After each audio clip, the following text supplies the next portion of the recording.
नमस्कार, आप देख रहे हैं न्यूज नेशन का विशेष कार्यक्रम लग गुरु और मैं हूं आपके साथ रंजना सिंह राठौड़। मेरे साथ देश के दिग्गज ज्योतिषाचार्य लग गुरु डॉक्टर अरविंद त्रिपाठी जी मौजूद हैं। बहुत स्वागत है अरविंद जी आपका। जी धन्यवाद, नमस्कार। देखिए, हमारे जीवन में कदम कदम पर कई चुनौतियां आती हैं, हर मोड़ पर बाधाएं हमारी अग्नि परीक्षा लेती, लेकिन ज्योतिष शास्त्र में हर समस्या का एक प्रमाणिक और शास्त्रीय समाधान है। आपके जीवन के किसी भी मोड़ पर कोई भी अड़चन हो, कोई भी समस्या हो, चाहे नौकरी हो, शादी हो, रोजगार हो या फिर रिश्तों में ही अड़चन क्यों ना हो, आपके हर प्रश्न का उत्तर लग गुरु के पास है। इसलिए देश भर से हमारे दर्शक हर रोज बड़ी तादाद में अपनी जिंदगी से जुड़े सवाल हमें भेज रहे हैं और हमारे लग गुरु ज्योतिष शास्त्र के अनुसार उनका समाधान भी प्रस्तुत कर रहे हैं। तो गुरुजी, सवालों का सिलसिला शुरू करते हैं और सबसे पहला सवाल लेते हैं जो कि हमें कोलकाता से भेजा है अपर्णा जी। गुरुजी, मेरा नाम अपर्णा है, मैं कोलकाता से बात कर रही हूँ। गुरुजी, मेरी जन्मतिथि 9 जुलाई 1999 है। मेरे जन्म का समय 9:34 रहा है। गुरुजी, मेरा प्रश्न ये है कि मेरी शादी कब होगी और उसके लिए क्या उपाय करूँ? देखिए रंजना, जो अपर्णा जी ने सवाल पूछा है, इनका लग्न है सिंह लग्न।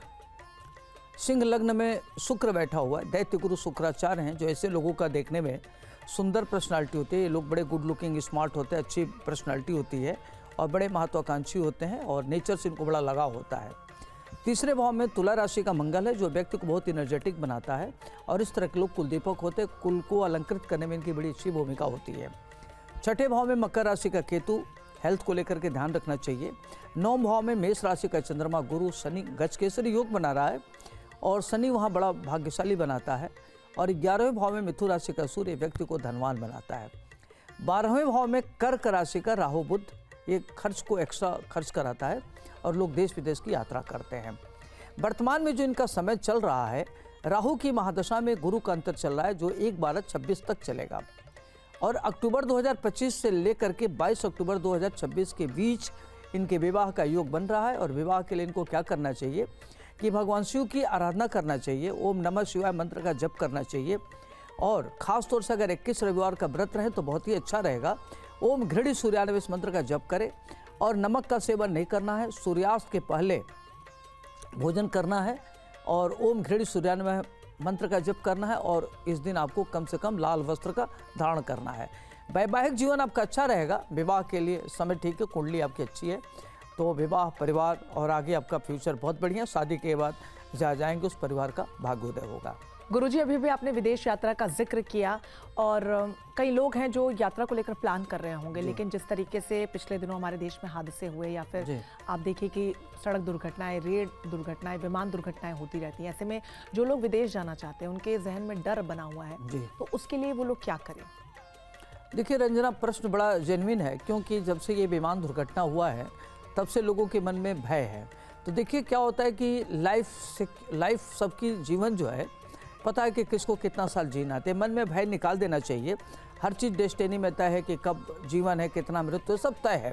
तो आपको जो अपने दैनिक दिनचर्या का कार्य करिए, अपनी यात्रा प्लान करके करिए।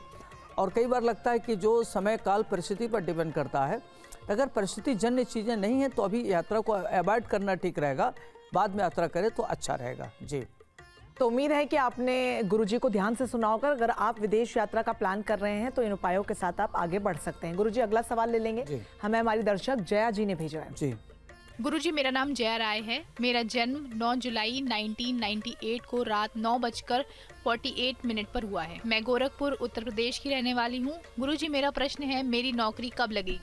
रंजना, ये जो जया है, इनका जन्म कुंभ लग्न का है, लग्न में इनका केतु है। तो जब लग्न में केतु तो आदमी बहुत महत्वाकांक्षी होता है और अपनी सोच को कार्य रूप में परिणत करता हुआ विजन बहुत होता है। दूसरे भाव में अपने घर का देवगुरु बृहस्पति बैठे हुए हैं, तो इस तरह के लोग काफ़ी एक्स्ट्रा करिकुलर होते हैं, अच्छे सोच होती है, राइटिंग वर्क इनका बहुत अच्छा होता है। तीसरे भाव में मेष राशि का शनि नीच राशि का होकर बैठा हुआ है, तो इस तरह के बड़े पराक्रमी होते हैं, परिश्रमी होते हैं और अपने को बहुत हार्ड वर्क करके आगे बढ़ते हैं। चतुर्थ भाव में वृष राशि का शुक्र, तो लोग बड़े अच्छे मातृ भक्त होते हैं, जीवन इनका बड़ा शानदार होता है, लग्जरी लाइफ इनकी व्यतीत होती है। पंचम भाव में मिथुन राशि का सूर्य मंगल बैठा हुआ, तो इनकी शिक्षा दीक्षा काफ़ी अच्छी होती है, कैरियर बढ़िया होता है, संतानें बहुत अच्छी होती हैं। छठे भाव में कर्क राशि का बुध हेल्थ वेल्थ को थोड़ा सा प्रॉब्लम क्रिएट करता है, इनके हेल्थ को थोड़ा ध्यान रखना चाहिए। सप्तम भाव में सिंह राशि का राहु मैरिड लाइफ को परेशान करता है और लाइफ में काफ़ी उतार चढ़ाव आता है। 11वें भाव में धनु राशि का चंद्रमा व्यक्ति को धनवान बनाते हैं। इस तरह के लोग अपने जीवन में महान उन्नत करते हैं। वर्तमान समय जो इनका चल रहा है 2 मार्च 2019 से लेकर के 2 मार्च 1926 तक मंगल की महादशा चल रहा है। जो मार्च 2025 से लेकर के मार्च 2026 का समय इनके लिए नौकरी के लिए बहुत अच्छा है। अगर इधर आप किसी प्रतियोगी परीक्षा के एग्जाम दे रहे हैं या पुलिस में जाना चाहते हैं तो उसके लिए आपको नौकरी की प्रबल संभावना बन रही है। आपको क्या करना है कि देवगुरु बृहस्पति की आराधना करनी है और उनके मंत्रों का जप करना है, जैसे ओम ग्राम ग्रीम ग्रोम सह गुरुवे नमः। इस मंत्र का जप करना आपके लिए लाभप्रद होगा। जी चलिए, इसी उपाय के साथ आप जीवन में आगे बढ़ें और उम्मीद है कि आपको बहुत ज़्यादा सफलता मिले।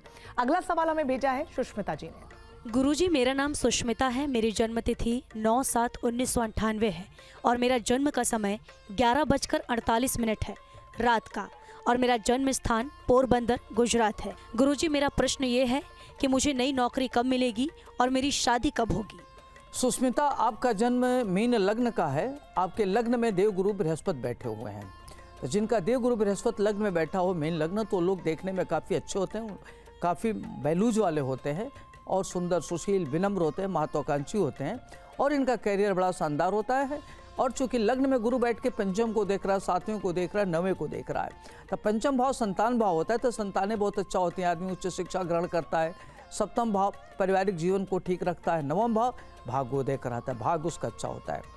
दूसरे भाव में मेष राशि का शनि आपका बैठा हो तो आपको वाणी पर नियंत्रण रखना चाहिए, क्योंकि आप बहुत कटु बोलते हैं, तो अपनी भाषा पर विशेष ध्यान रखना चाहिए। जो बात आपको अप्रिय लगे उस तरह का व्यवहार दूसरों के साथ न करें तो बेहतर होगा।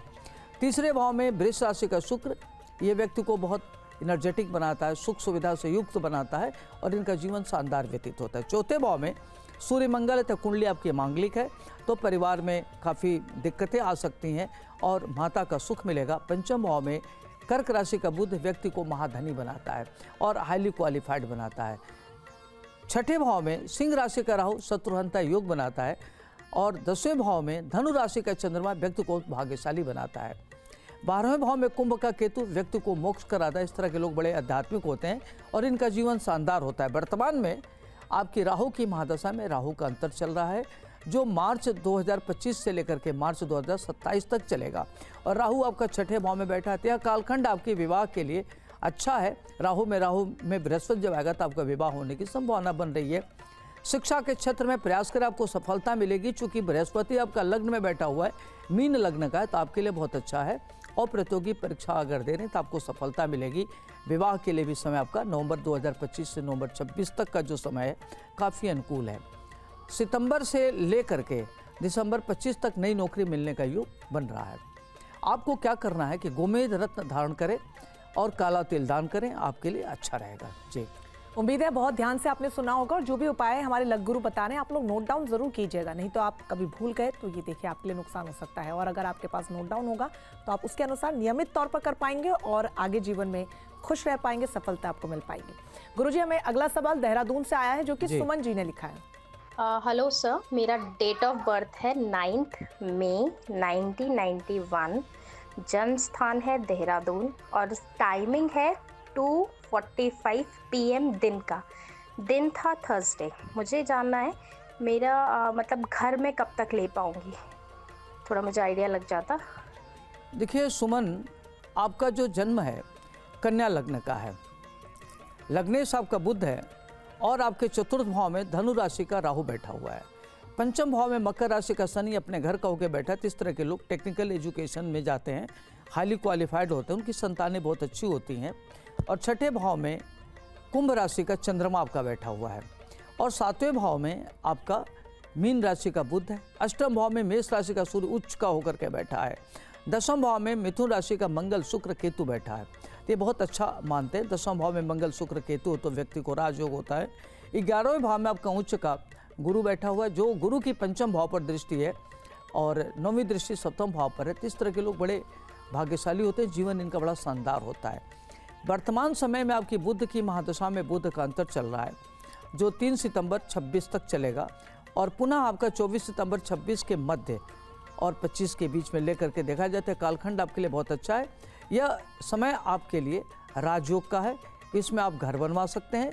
और जो घर बनाने के लिए बहुत अच्छा समय चल रहा है। हेल्थ को लेकर के आपको थोड़ा सा ध्यान रखना है, हेल्थ को लेकर के सचेत रहना है। घर अच्छा बनेगा, परिवार अच्छा रहेगा, आपका दाम्पत्य जीवन अच्छा रहेगा। आपको क्या करना है कि पन्ना रत्न धारण करें जिससे आपको कोई दिक्कत ना हो, पॉजिटिव सोचें, नेगेटिव थॉट में न जाएं और गणेश जी की आराधना करें। ओम गंग गणपते नमः इस मंत्र का जप करें और ध्यान रखना है कि भगवान श्री गणेश जी को दुर्वा जरूर अर्पित करें, आपके लिए लाभप्रद होगा। गुरुजी कहते हैं कि अगर दिन की शुरुआत अच्छी हो जी तो सब कुछ अच्छा होता है, चंगा होता है। जी। तो अगर हम सुबह उठते, अगर आपको एक उपाय बता पाए हमारे दर्शकों को कि ये आप कीजिए जो कि बहुत आसान है, इससे आप दिन भर पॉजिटिव फील करेंगे जी। और आपका दिन अच्छा जाएगा। जी बिल्कुल। देखिए रंजना, आपका प्रश्न बहुत अच्छा है। अगर व्यक्ति प्रातः काल उठता है तो उसको क्या करना चाहिए कि अपने माता पिता का चरण स्पर्श करे और स्नान ध्यान करने के बाद सूर्य की आराधना करे, तो उसका दिन बहुत अच्छा जाएगा और ठीक रहेगा उसके लिए। जी। तो आप भी अपने माता पिता के चरण स्पर्श कीजिए और अगर घर में आप अकेले रहते हैं तो प्रभु को हाथ जोड़कर प्रभु को हाथ जोड़िए। अपने दिन की शुरुआत अब जरूर कर सकते हैं।